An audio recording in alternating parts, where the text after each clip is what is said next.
Hello ladies and gentlemen, my name is Thefacedu and welcome back to World of Warcraft. In this video we'll be taking a look at the Tomb of Sargeras, which is a raid which can be found over here on the Broken Shore within the Broken Isles. It is part of the Legion expansion. Basically we're just going to want to head on over here on the map, just like this, and I'll also be showing you how you can solo it.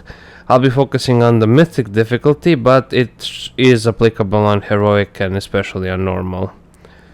But in any case, you can get a mount, you can get some transmog items, you can get a bunch of stuff from here, and also the achievement. So basically we're just going to head straight ahead and enter it. And that is basically it for the location. Erdu'val. Okay, we actually have a world quest. There is a quest where you, if you complete the thingamajig 4 times, it will allow you to skip some bosses. But we're going to go straight ahead as we usually would. Now, I am item level 405, and I'm also a tank spec, so I'm not really high damage-wise. So that is something that you should keep in mind. I know they've changed some other items, or there was a recent patch, they changed a bunch of stuff, and essentially from what I've seen, mythics are now more soloable than ever. Especially that is the Legion ones. But in any case, the first one is Goroth. You're basically just gonna want to go ahead and just compound him. Just like that. Basically just burn him down relatively quickly, and that's all there is to it. See, I'm level 405, but if you're a main damage spec, this should be incredibly easy for you, because you'll be able to burn him down even quicker than I did. But yeah, that's it basically. Now we're just going to move on over here. Now you basically have a bunch of different paths that you can walk. You can either head to the left or you can head to the right, but if we were to take a look at the adventure guide, the demonic Inquisition should be next one. And you can actually get the quest from her, which will allow you to to skip it, but we're just going to head on over here and take care of the demonic Inquisition, which is the next one. There we go. You have Belek and you have the other one. Now there is a kind of a unique mechanic involved with them. They will actually diminish your damage, so you're gonna want to focus on one of them and try to actually take care of them. I like to focus on Belek because he just seems weaker, but yeah, there we go. We're suffering echoing anguish, and I got him down to 40%. There we go. As you can see, your damage actually gets decreased, but if you burst it with a high enough damage, you'll be able to basically just take care of him relatively easily. And there we go.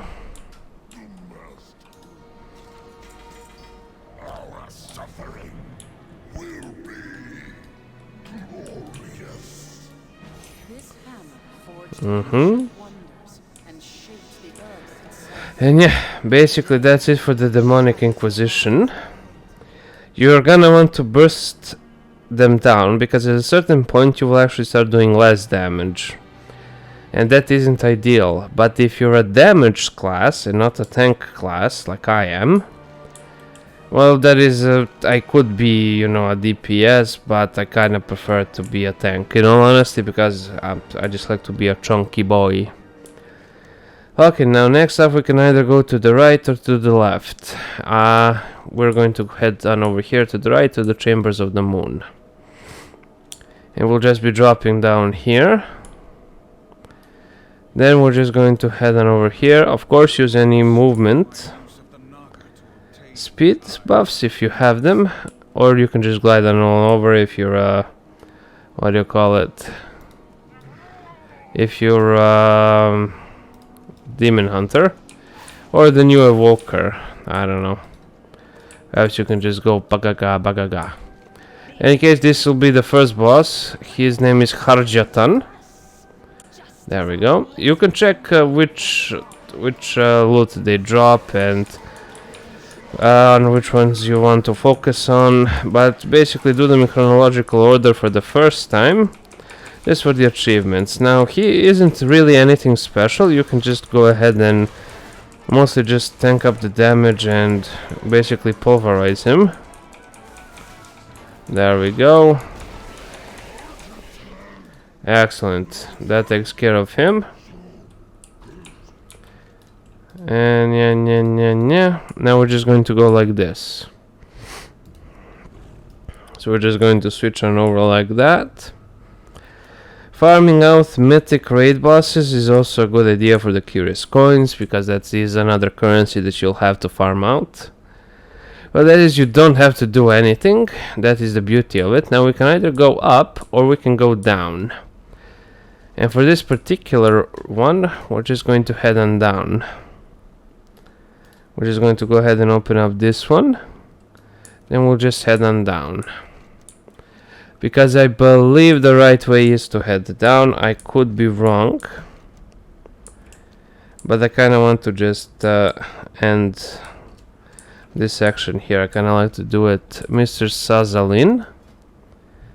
Sisters of the Moon. Yeah, I kind of missed that one. Okay, doesn't really matter. We're just going to go ahead and just take care of all of these nagas along the way. Doesn't really matter in which order you do them. But I kind of like to have it organized because, you know, I make like the YouTube videos and such. But in any case, here is Mistress Sassz'ine.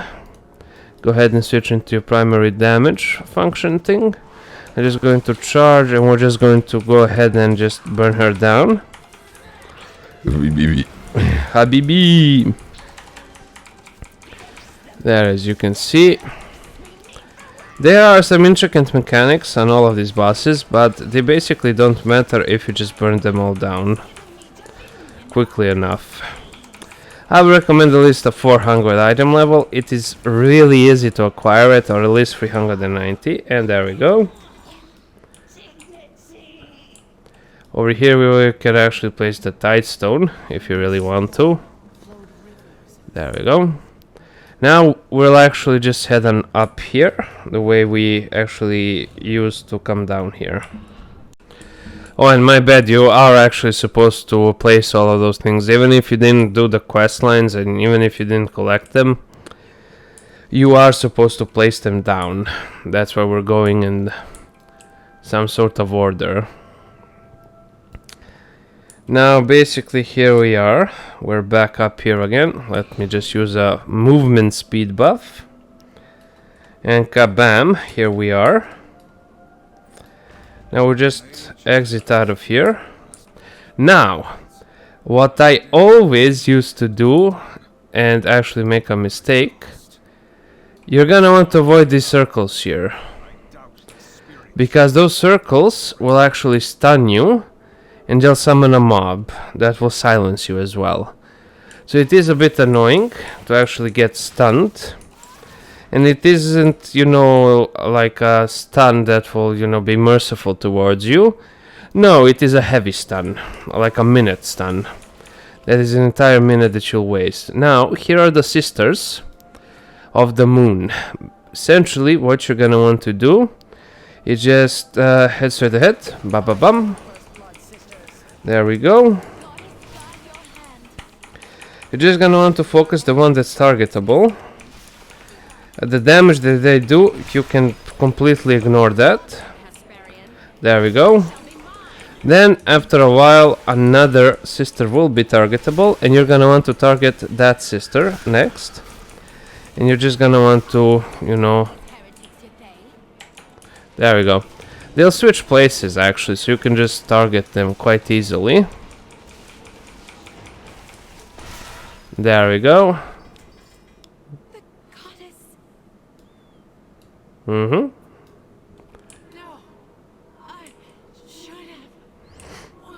Yeah, shoulda, woulda, coulda.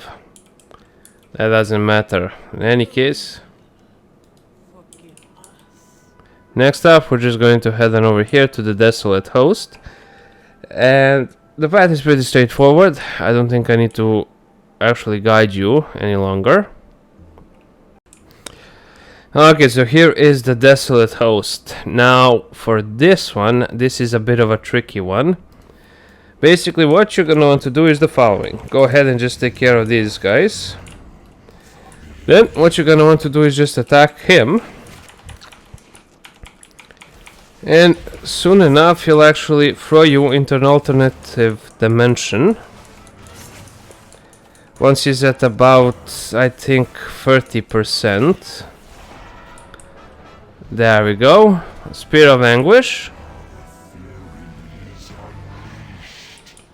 Excellent. And you actually do want to get sent to the alternate reality. And you want to take care of the Soul Queen, then the Desolate Host. There we go. Okay, so if that wasn't clear enough, what you're gonna want to do... Yeah, fuck off.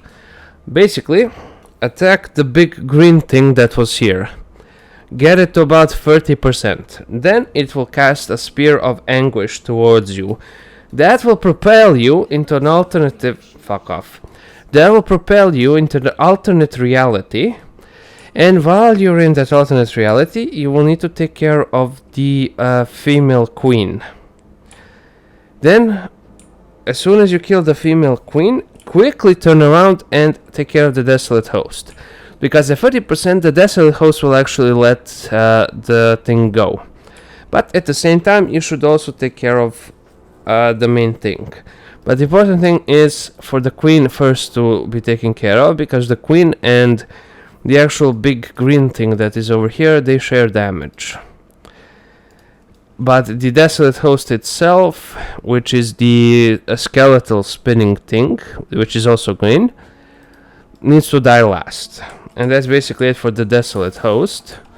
And now we're just going to go straight on over here and exit through this way. And we'll move on to the next bosses. We placed the tears, we placed the hammer, the shield we placed in that dungeon. So now it's all looking up, and we can actually... Oh, there we go. See, this is what I mean. Why you want to actually avoid this. Okay, once you take care of him, you're gonna want to drop on down. Then just head on over here, and that will lead you to the next part. That is to the previous part where you already were. So basically just head on over here. And that'll lead you back to the beginning. Then we'll just head on... Right. Then we'll just head on down here to the Maiden of Vigilance. Oh, and if by chance you get the world quest Erdu'val, basically once you reach this area over here from completing this one, you're gonna want to head to the left. So here we are in the center. As you can see, we're basically just gonna head to the left here. You can open this up, and there is Erdu'val. Now he is a rare, he might not always be in here. But right now I was fortunate enough for him to be here to include it in the video. And there we go. That'll get you 1000 Order Hall resources. Now we can actually move on. In case you're confused on how to actually open these doors because you cannot right click on them, right click on the ancient switch and that'll allow you to move in there. Okay, here we are at the Maiden of Vigilance. She has been corrupted. Now, as soon as you begin the encounter, you will receive either a green debuff or a yellow debuff. If you receive a green debuff, you're gonna want to collect green orbs. If you receive a yellow debuff, you're gonna want to collect yellow orbs. And most importantly, baba boom. There we go. She will infuse you. I have received a yellow debuff. So now I will need to collect yellow orbs if it comes down to that.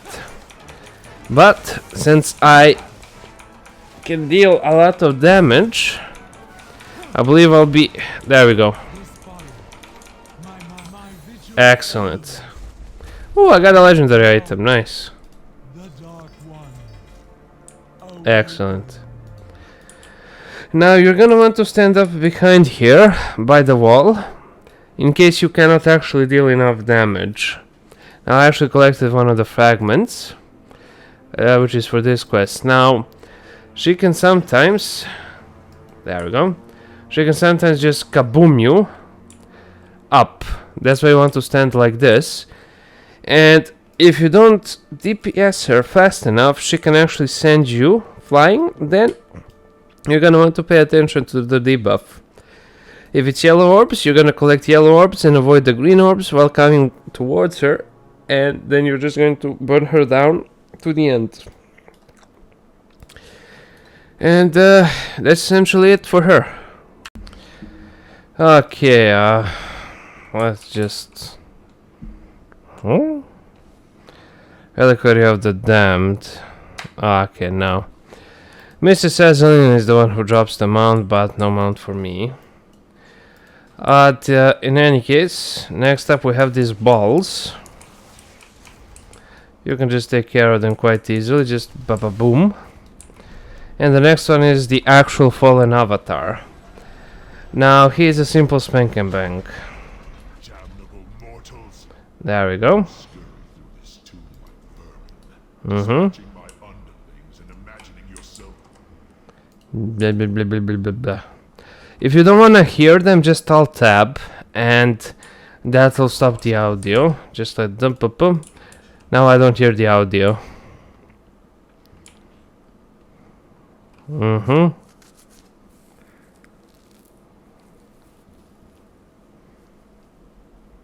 Still, I will not deprive you of this chance to fall before an ancient wonder. Let this avatar be the end. In any case, the avatar isn't really anything special. You have the Maiden of Valor once again, but you can just ignore her. There we go. Just charge at the fallen avatar and just deal damage to it. As you can see, I'm not exactly the highest damage dealer, but you're gonna want to avoid these beams that are on the floor, because they get a way of you actually seeing what you're doing. There we go. He will make you fall down once. That will deal a substantial amount of damage to you. That is unavoidable because it is fall damage. Then you're still going to just keep on focusing on him. Just burn him down, and that's basically it. There are no special, you know, abilities, but of course once you see Swirl is down on the ground, avoid him because he can actually destroy the ground, as you saw here. And as soon as that is done,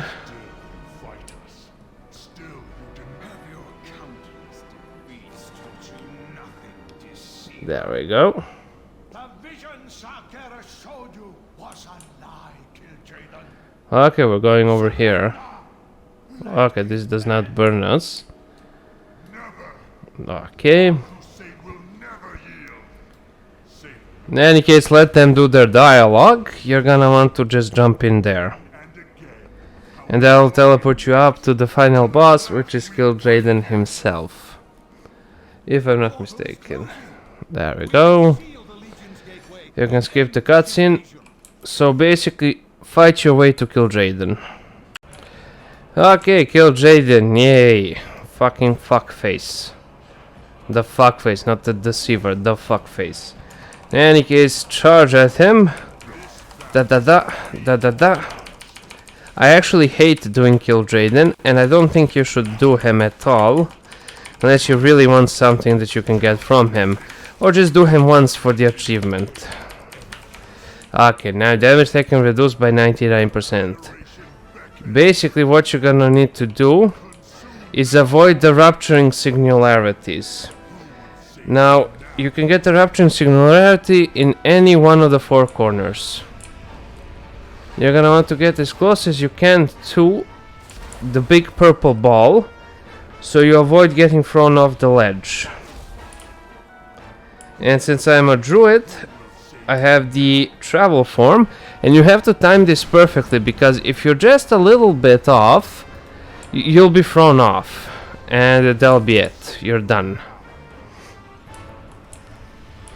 Okay, right, he created the rupturing singularity. Just when you get to right about here, that's good, because that'll actually teleport you that is throw you off the other way. And then you just wait, and you have to pay attention for the rupturing singularities, and you kind of have to be between all 4 corners at once, if that makes sense. So nothing again. There we go, there's a rupturing singularity. We're just going to go towards it, and he might make another one, and he did, so we're just going to kind of go like that. After a while you'll kind of get the hang of it, after you die a couple of times. It cannot be explained any other way. Okay, now, the second time he actually lands down is where you want to burst him down, but keep in mind that he can still do the rupturing singularities even while he's bursted down. So what I would recommend that you do is you just spin around and you keep an eye out for anything purple, if you cannot keep an eye out for the text. There we go. Okay, the Deceiver Veil, nothing really special. Okay.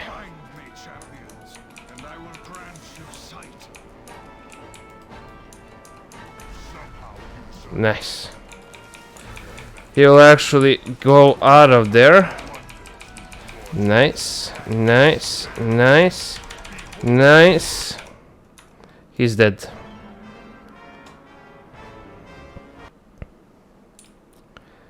There we go. Basically avoid the purple things, the rest of it you can just tank through. In that sequence you can try to find Illidan, but you don't have to. Then you can, I believe, talk to somebody over here and they'll teleport you out of there. Perhaps not. Return to the breach, there we go. And now you're in the breach here and you can just exit out of here. And that's it.